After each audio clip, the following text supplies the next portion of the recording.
एक दिन एक बिच्छू ने एक साधु को शिव की महिमा गाते सुना था। साधु कह रहा था, शिव सबके हैं, चाहे वह देवता हो, मानव हो या कोई छोटा सा प्राणी। जो उन्हें सच्चे मन से याद करता है, शिव उसके पास आते हैं। बिच्छू के मन में यह बात घर कर गई। उसने सोचा, मैं भले ही जहरीला हूँ, भले ही लोग मुझसे डरते हों, लेकिन क्या मैं भी शिव का भक्त नहीं बन सकता? बस उसी दिन से उसने ठान लिया कि वह कैलाश जाकर शिव के दर्शन करेगा। रास्ता आसान नहीं था। जंगल के कांटों से लेकर नदियों की तेज धार तक हर कदम पर खतरा था। पक्षी उसे खाने को तैयार थे और बारिश ने कई बार उसे बहाने की कोशिश की, लेकिन बिच्छू रुका नहीं। उसका छोटा सा दिल शिव के नाम से भरा था। वह हर कदम पर ओम नमः शिवाय जपता रहा, भले ही उसकी आवाज किसी को सुनाई न दे। आखिरकार कई दिनों की यात्रा के बाद वह कैलाश पहुंचा। जब वह शिव के समक्ष पहुंचा तो नंदी ने उसे रोकने की कोशिश की। रुक जा छोटे प्राणी, यहाँ तेरे जैसे जहरीले जीव का क्या काम? नंदी की गर्जना से पहाड़ कांप उठा,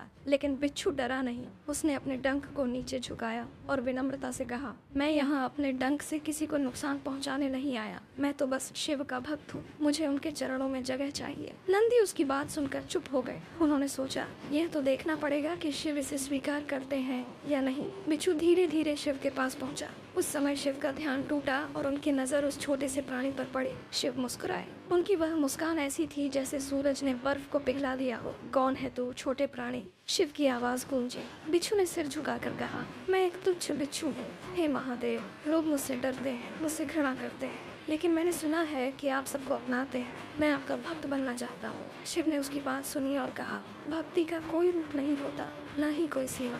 तूने जो यात्रा की, जो संकल्प लिया, वह तेरी भक्ति का प्रमाण है। आ मेरे पास बैठ। यह सुनकर बिच्छू की आंखों में आंसू छलक आए। हालांकि कोई उन्हें देख न सका। वह शिव के चरणों के पास बैठ गया और अपने डंक को हमेशा के लिए नीचे कर लिया। यह देखकर गणेश और कार्तिकेय हैरान रह गए। गणेश बोले, पिताजी, ये तो जहरीला है, क्या यह यहाँ रह सकता है? शिव हंसे और बोले, जहर उसका स्वभाव था, लेकिन अब यह भक्ति में डूब चुका है। जो मुझ तक पहुँचता है वह मेरा हो जाता है। उस दिन से बिच्छू शिव का अनोखा भक्त बन गया। वह कैलाश पर रहने लगा और कहते हैं कि उसने कभी किसी को नुकसान नहीं पहुंचाया। यह कहानी हमें सिखाती है कि भक्ति में न तो जाति मायने रखती है, न रूप, न गुण। एक बिच्छू जिसे दुनिया खतरनाक मानती थी, शिव के प्रेम में ऐसा डूबा कि उसका जहर भी अमृत बन गया। शायद यही शिव की महानता है। वह हर प्राणी को गले लगाते हैं, चाहे वह कितना ही छोटा या डरावना क्यों ना हो। दोस्तों, कमेंट में भगवान पशुपतिनाथ की जय जरूर लिखिए।